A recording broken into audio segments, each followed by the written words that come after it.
The company has nothing to do with you. Actually, I pulled out another document, this one bearing my grandfather's distinctive signature. It has everything to do with me.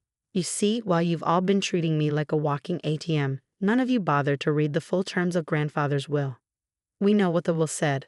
Uncle Peter snapped. The company went to me as the eldest son. You got your trust fund. End of story. Not quite. I smiled, feeling a weight lift as I finally revealed what I'd discovered during my own private investigation.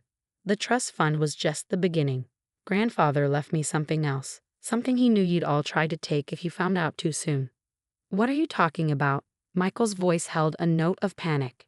51% of Chen Enterprises voting shares, held in a blind trust until either I turned 30 or, I paused for effect, until I demonstrated the backbone to stand up to family financial abuse. His words, not mine. The silence that followed was deafening.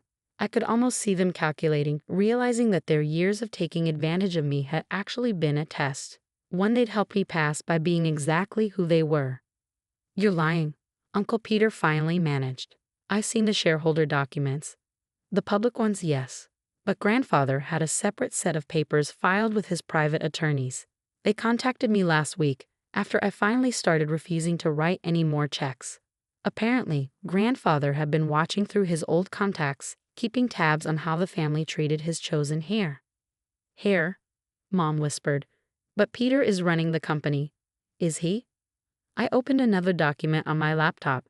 Because these financial records suggest he's actually running it into the ground, which is why I called for the audit. As the majority shareholder, it's my responsibility to protect the company's interests. Uncle Peter stood up so quickly his chair toppled backward.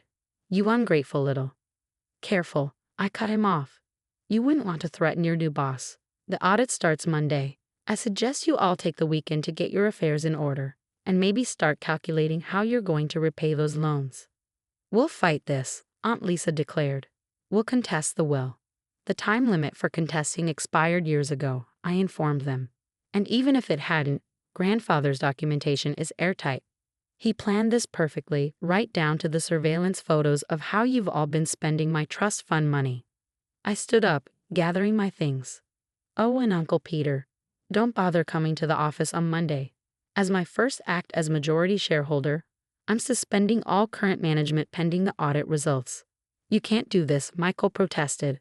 We're family.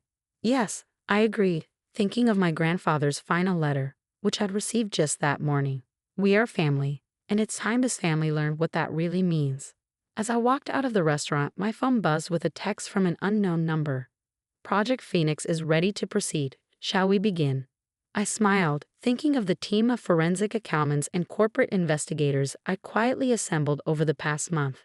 Monday was going to be very interesting indeed. Part 2.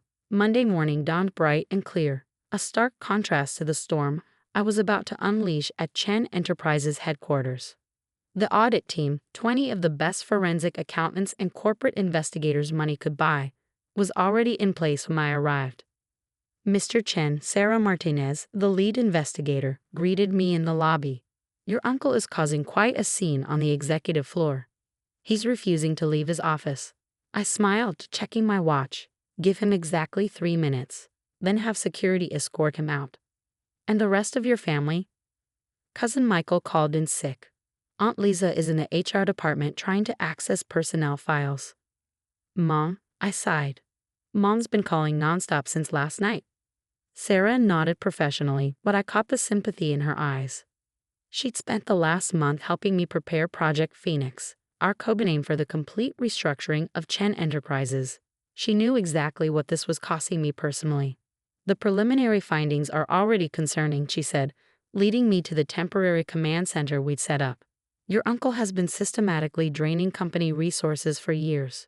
Shell companies, fake vendor contracts, inflated expense reports. Show me. The evidence was damning. Uncle Peter hadn't just been incompetent, he'd been actively looting the company. Millions had been diverted through a complex web of fake businesses, most registered to my cousins or their spouses. The restaurant chain that had eaten up so much of my trust fund? A money laundering operation. There's more. Sarah pulled up another file. We found emails suggesting your grandfather's accident 3 years ago might not have been an accident. My hands froze over the keyboard. What? Your uncle knew about the secret shares. He found out just before your grandfather's death. These messages, she highlighted several exchanges, suggest he was planning something. And then, conveniently, your grandfather fell down those stairs. The implications hit me like a physical blow. I'd always accepted the official story that grandfather had tripped in his home office late one night. But now, Mr. Chen, one of the security team appeared in the doorway. Your uncle is refusing to leave. He's threatening to call the police. Let him, I said, standing up. I have some questions for him anyway.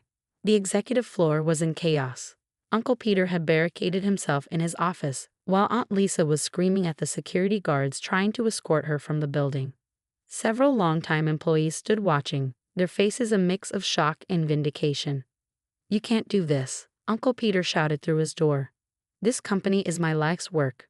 No, I called back. It was grandfather's life's work. The work you've been systematically destroying. I nodded to security. Break it down. The door didn't stand a chance against professional enforcement. Uncle Peter stood behind his desk, frantically shredding documents. Too late, I told him as security grabbed his hands. We already have copies of everything, including your emails about grandfather's accident. He went pale. You don't understand. I understand perfectly. You found out about the shares, realized you'd never really be in control. So you had him killed, made it look like an accident, then spent 3 years bleeding the company dry while using my trust fund to keep the family quiet. He was going to ruin everything. Uncle Peter's composure cracked. Putting you in charge. A soft-hearted kid who doesn't understand how business really works.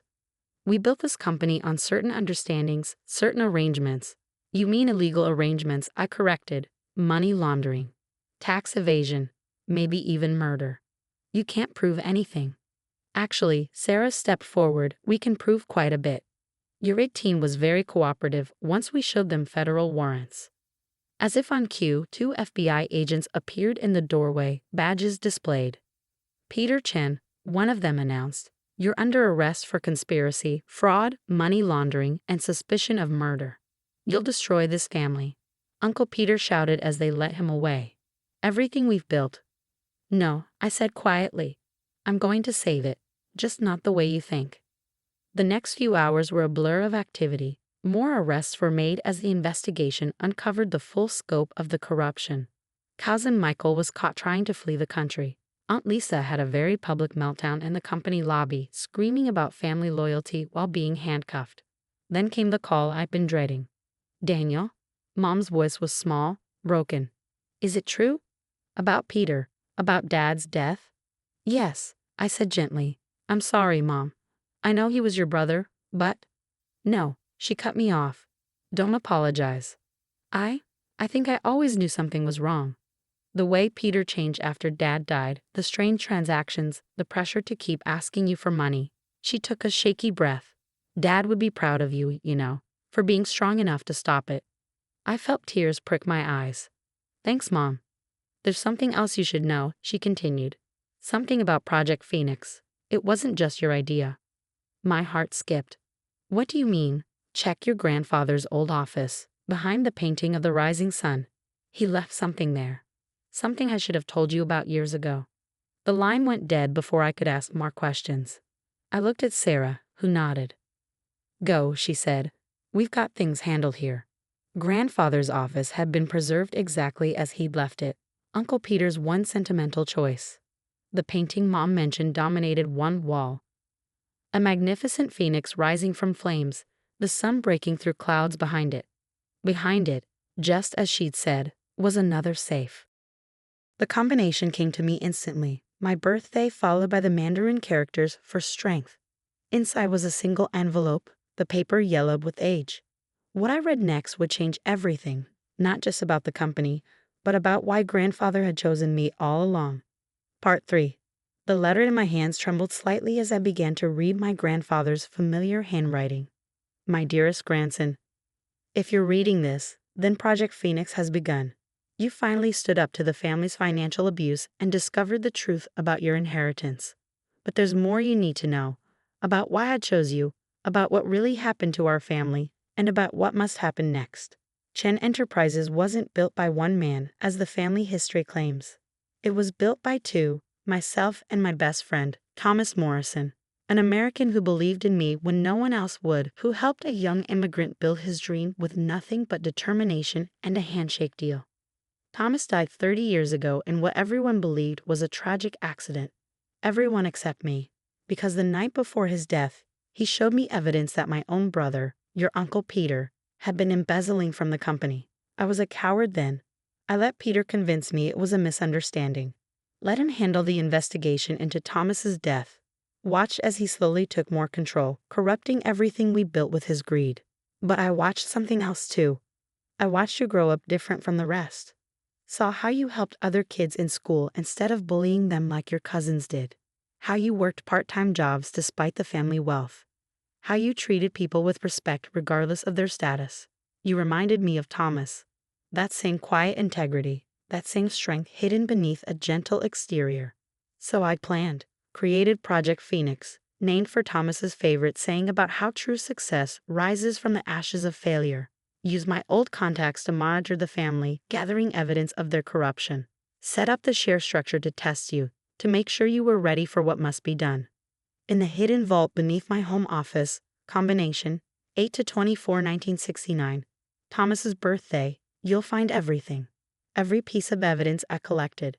Every document proving Peter's crimes, not just against the company, but against Thomas. The real autopsy report. The witnesses who were paid off. But you'll also find something else. Proof that Thomas Morrison was more than my friend. He was my brother, not by blood, but by choice. And his granddaughter, Sarah Martinez, is not just the investigator helping you now. She's your cousin in all the ways that truly matter. Yes, I hired her to help you. She knows everything, has been helping me gather evidence for years. The two of you together, the grandchildren of the real founders of Chen Enterprises, are the future I always envisioned.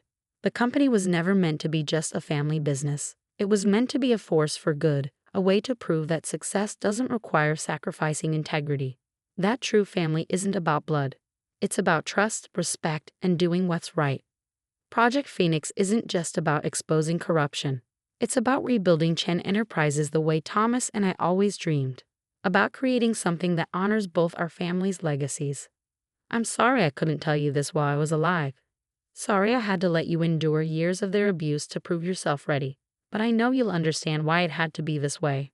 Make it rise from the ashes, grandson. Make it shine.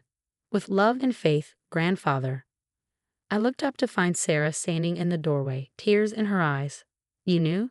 I asked softly. She nodded. Grandfather Chen. That's what I grew up calling him, made me promise to wait until you found this letter. He said you needed to find your strength on your own, not because of some family obligation. All those years of investigating, helping me prepare, you were really finishing what our grandfathers started. They were more than business partners, Sarah said, coming to sit beside me. They were proof that true family doesn't need matching DNA, just matching values. Over the next few weeks, the full scope of Uncle Peter's crimes came to light. The evidence from grandfather's vault led to multiple convictions, not just for financial crimes, but for the murders of both Thomas Morrison and my grandfather. The family fractured along predictable lines.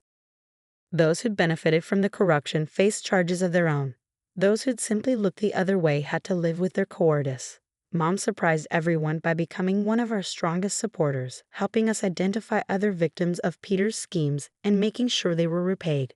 It's time for the Chen name to mean something good again, she said. Sarah and I rebuilt Chen Enterprises according to our grandfather's original vision. We established a foundation in Thomas Morrison's name, providing scholarships for immigrant entrepreneurs.